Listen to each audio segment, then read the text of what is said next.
झूठाऊ के तोहा पे भरोसा कईनी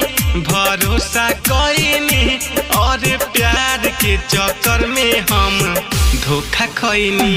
और घर परिवार तो कहीं के ना भईनी और प्यार के चक्कर में हम धोखा खईनी और प्यार के चक्कर में।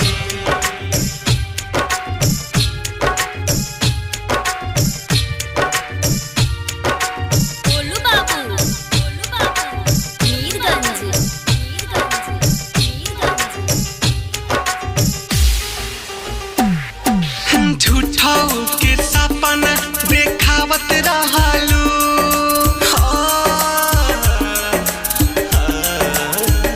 और झूठाऊ के सपना देखावत रहलू, हमरा के पागल बनावत रहलू।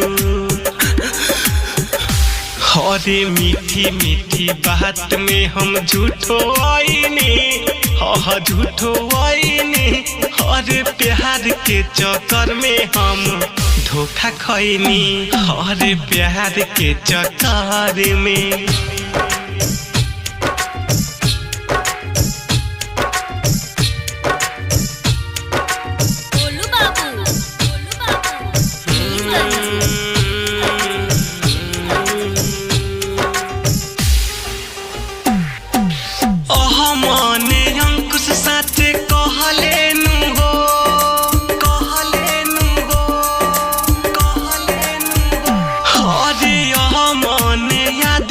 सच कहलेनु हो काहे कि हो दुख सहलेनु हो।